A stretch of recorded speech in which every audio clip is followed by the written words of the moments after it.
Hi everyone, welcome to the season 2 of MOV Leaders. In episode 1, you all met Jayashree and she shared amazing tips about the soft skills and its importance and how you need to master those skills.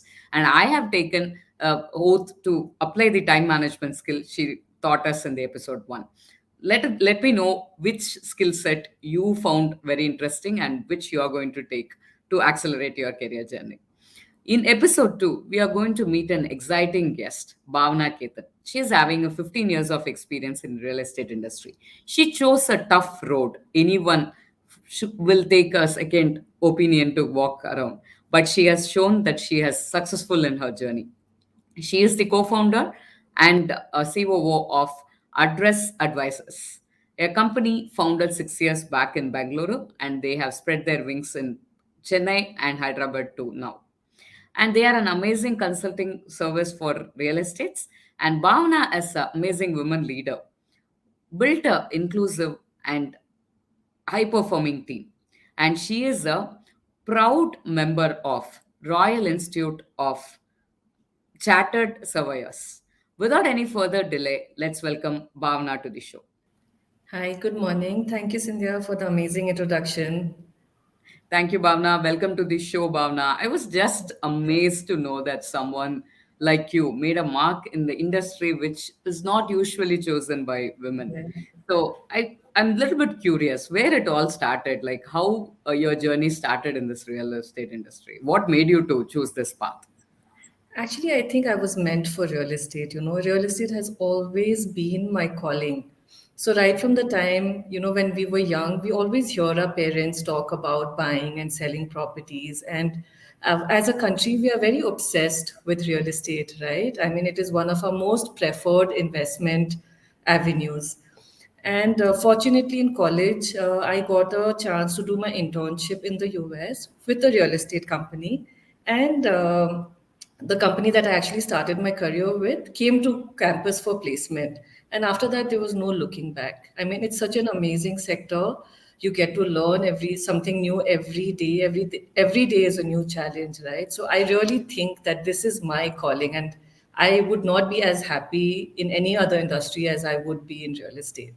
So, how many years in real estate now, Bhavna, for Almost you? 15, actually. I started in Impressive. 2007. Yeah, it's almost 15 years now. So literally, you would have seen the transition of the real estate industry, right? Ups Yes, and downs, and how it a is. lot of it, because 2008, just immediately after we joined, we saw the recession, Yeah, then the COVID and all of that. So it's been a wonderful journey. Nothing to complain about. Lots to learn, and I'm sure I still have a long way to go and a lot to learn more. so that is compelling me to ask the next question, Bhavna. So usually when we talk about real estate, people only think about buying and selling of homes Yeah, or land, right? yeah. If you wanted a career in real estate, they will think that okay, I have to go down the road and sell the properties. But True. looking at you and looking at companies like yours, we could see that there should be a lot of roles which one can play into in Actually, real estate industry.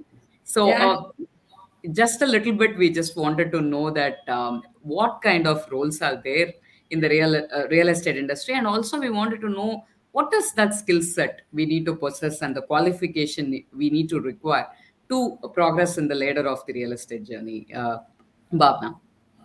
rightly said, Sindhya. Most people perceive real estate with just buying and selling and broking, but actually the industry provides so many variety of roles. It's unbelievable. I myself had the opportunity of doing multiple roles in real estate, and I feel like the person that I am today, it's only because of my experiences in different roles. So to start with, there is something called as valuation and consulting. This is very similar to what the Big Fours do. So today, if any investor has to put money into a project, let's say somebody has to put money into a commercial project or a residential project, they need a valuation. It is mandated internally and also as a good practice, right? So that you are ensuring that the monies are coming in at the right valuation. A lot of developers want to understand what is the best use of their property. Like you have a land parcel, right, in MG Road, let's assume. You would want to know, if I develop commercial, what will be my returns? If I develop a residential project, what will be my return? So it's not just buying and selling. Valuation and consulting is as large a part of real estate as any other vertical. And here you need to be have a consulting mindset, a problem solving mindset. You have to be great with finances, because you have to draw up financial models, right? So you have to know all your financial concepts at the back of your hand. Then obviously, then there is your transaction or the brokerage, where you have to like get a right place for your right client at the right price points. So it's not just about showing a property and saying, okay, this is the property that's available, take it. No, it's not that, right? You have to have an in-depth analysis. What is the universe of properties available? If my client takes this, what are the advantages, what are the disadvantages to it? So you have to be great at client relationships. You have to know the market at the back of your hand, and you have to be really good at business development, to do well in this vertical. Then there is construction management, facilities management, projects, where you have to either be a civil engineer or you have to be an architect. There are lots of professional courses that are available if you want to excel in this field, right? You have to have great management skills, because when you are in facilities management, you have to ensure that you are dealing with a lot of variety of verticals of people. You have to deal with the housekeeping staff, the security staff, the architects. So there is a lot of management virtues that one need to have to excel in this. So unlike popular belief, where real estate is just buying and selling, it's not. It's a very, very skilled industry, and you need to have a variety of skills to excel well in this. Interesting to know. So the one part I liked is the valuation Yes. management. Right? That's pretty not many will think about that. And you're right that you cannot sell. Rather, you need to consult your clients to excel in any field, though now. But it's very important in real estates, because another important thing I'm just curious is like also like litigation management and to Yeah. be clear that property, that is also very important, right? We come to companies like you for us to be safer, because when Right. we go and buy a land, or when we will not really know the history of the land or the litigations or any issues in the land, but you guys come up with a clean slate so that we can believe and go and invest on that. So it's interesting, Bhavana, to know the various skill sets. So just to go a little bit deeper onto that and little bit niche. So in your experience, what are the lot of skills you mentioned? So which are the skills you think women can, or which are the roles you think that women can excel in, and what are the skill set they need to possess to in order to get into that? And I'm sure they should, women getting into this real estate field, they should have a certain kind of mindset and skill set too. So just curious to know, in your whole experience, what do you suggest for the women who are looking to get into real estate world? I wish there were more women in this fraternity, because I think women possess like the best skills that you require in the real estate industry. Even in my team, I see the girls that I have in my team, they're fabulous. The kind of skill sets they have, it's totally different to what the boys or the men possess, right? And if you look at the US and developed nations, most of the residential brokers are all women. Majority of them are women. And the most successful ones are also women. It's because they're very patient. They bring a sense of transparency and trust into this whole system, right? Unfortunately, in India, we think of real estate being very opaque and not very transparent. But when there is a woman broker or when there is a woman consultant across the table, the general belief is that there will be transparency, and there will be nothing hidden from the client or the consumers. Women are very meticulous. They pay attention to details. Whether you are in valuation or you are in project management, you need to pay a lot of attention to details, right? You don't have too many scope of error. And that skill set, I think women possess immensely. We are very empathetic, right? And that makes us great leaders. And that's why I see that my counterparts who are in other verticals of real estate, Wherever the women leaders are there, they're very, very successful. They're very good at their job, they're very successful, and it's only because of this skill sets that they possess.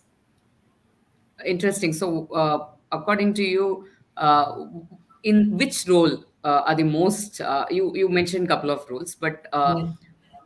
top two, three roles, if you have to tell that women will be successful in this field, means what it will be. So in transaction management, which is where you need to have good client relationship and business development skills, women are very, very successful. Very. Because I think somehow clients feel very comfortable, talking to a woman, explaining their needs. They feel like the other person understands what they are saying. When they explain that I need a certain type of office or I need a certain type of home, a woman seems to understand that role very well. It comes to them naturally. I think we are problem solvers. So, therefore, understanding a problem statement is never difficult for us, right? So, therefore, transaction management, brokerage services, residential real estate brokerage, women do a very good job. Also in valuation and consulting, because we tend to pay attention to details. We are very nerdy in some sense, so we have our concepts very clear, whether it's financial concepts, drawing cash flows. We seem to be doing very well in that. So these are two or three, and obviously, sorry, in architecture also, we see a lot of successful women in these verticals in real estate. Interesting. So, as you rightly said, that it is not only in real estate, we need more women in all the fields. Because, True. as you said, that we possess certain natural qualities, and if we tame it, because I always tell this like multitasking, time management, all this comes to us because as a life skill. Every Yeah. day we have to do that, juggle between multiple roles, wear multiple hats, do multiple things. We do it like the daily routine. Yeah, it's Maybe part of life. part of life. Maybe the one thing we lack today is to tame this and apply in the corporate world. Yeah, true. So that's why we are bringing in leaders like you to guide them to pick up those skills and tame them, and grow in their leadership journey. So, as you rightly said, that it's not only for women, even for men or anyone entering into this field. Always there are a lot of myths and a lot of notions, wrong Yeah. notions about this field. So, in your opinion, what are the top myths you have come across, and what is the actual reality, and what is the mindset one need to have to get into this field? Rightly said, Cynthia, a lot of myths about this industry, and I think that's the reason why, real estate is never a preferred choice of industry when people start their career. Most people don't regard real estate as an industry. People stumble into it by chance. Like when parents talk to their children about having a career, they never say make a career in real estate, right? Correct. You will hear them say become a doctor, an engineer, an IT professional, but they will never say become a real estate professional. So it's a myth that it's not an industry, and even if some people regard it as an industry, it's not a growing industry. Today we all know about urbanization, right? How many people are migrating from the rural areas to urban areas? So that obviously means the need for housing is going to go up. The need for housing means that you need more real estate professionals in that category. Today housing is a big contributor to the GDP. The government themselves are making real estate a more organized sector. They're working on 100 smart cities project where they would like to urbanize the cities in a very well established format and not in a very random or a haphazard way, right? So that means there will be more demand for urban planners. So the myth that it's not an industry, today real estate investment trusts are a reality, right? So there is so much to do in this.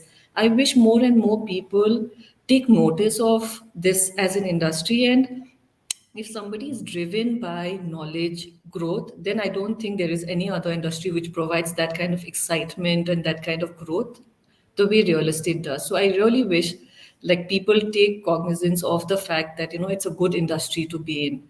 A lot of people feel that it's not glamorous, it's like the IT sector or the pharma or the FMCG. But I would like to beg to differ there. I think it's a great industry to be in. The second myth that people have, India, is that everybody feels they're a specialist in real estate. When you are trying to buy a house, You will have a whole variety of people giving you opinion, from your neighbor to your helper to a lot of people. They will have their own opinions about you when you're buying a house or when you're buying a piece of land. But it's not that. Real estate is not just about talk and opinion.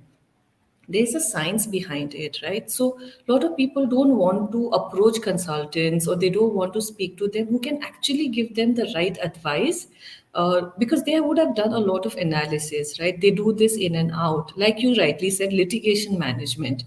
When you come to a consultant, the consultant can advise you saying that, so ma'am, there was a problem in this property.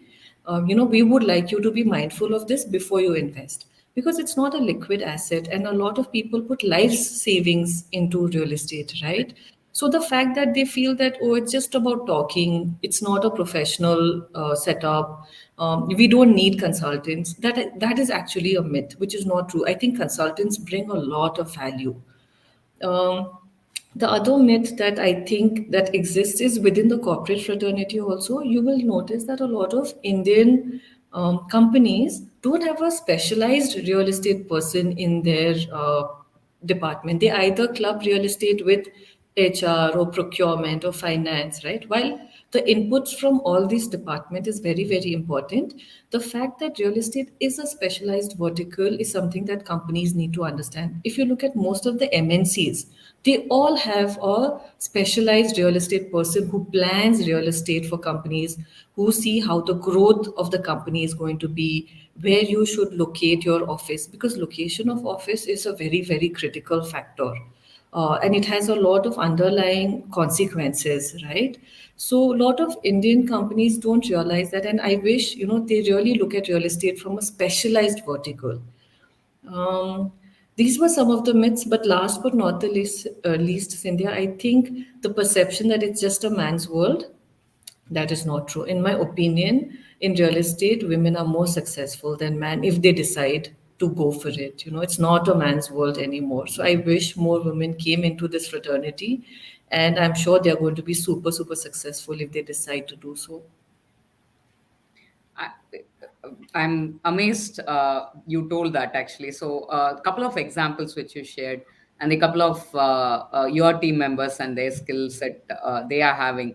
Uh, I'm sure that maybe like again like one there were times, right, when women will not go for marketing or go into sales, so they will think that it's a men's job. So now it has changed. So It there were is. times like even in my times when I was beginning my career, people advised me to only go for HR or a finance profession, that marketing is the wrong profession to go into because you have to travel, or it is not the right thing. But today I'm seeing more women in marketing than men. It is true. It So is true, and I'm they're very successful. Yes. So I'm sure that leaders like you are showcasing that example. I'm sure one step or one initiative from our side is to showcase women leaders like you, to show women it's not like you cannot make a career. You can make a career in a lot of fields, and there are a lot of roles available, and you have certain important skills. Just need to tame your technical skills to get into there, and apply your life skills which you already possess. So you are one another example for that, Bhavana, and I'm super proud that 15 years back you've taken a field which not many would have taken at that time. Still now it continues, but I'm sure that 15 years earlier it will be even more, it's even more tough. But you made your way and way to go, Bhavana, and thank you for coming into the show once again. Thank you, audience, for listening the show. You can tune in for the next episode and expect another great leader to come and share their story and their tips to excel in their field. Thank you once again for all of you to enter into the show. And thank you, Bhavna, for coming as a guest. Thank you, Cynthia. You're doing a fantastic job. I hope more women get influenced and get, energized with all the podcasts that you've been doing. And even if you can make a difference in the life of a few of them, I'm sure your mission is achieved. Sure, that's what I was just telling in my when we were launching the episode season two also. So in the season one, lot of young women came and told that seeing the stories of other women leaders, they are gaining the confidence that they can do their family as well as they can make their career also, because they were saying that we always had a myth that if we are starting a family that we will not be able to concentrate on the career, but we are seeing a lot of successful women leaders who are balancing both work and professional personal life. So that gave us the motivation to bring more and more leaders like you. So that's why we thought that season 2 we wanted to do it slightly in a specialty way, that we wanted to go to a niche fields and we wanted to pick up specialists like you to come and share their tips for the women to come and just simple reason is to more women we wanted in all the fields, and we wanted them to have a successful independent financial career for their own sake. Thank you, Bhavana, for supporting this initiative once again. Thank you, everybody, for tuning into the show. Thank Thank you.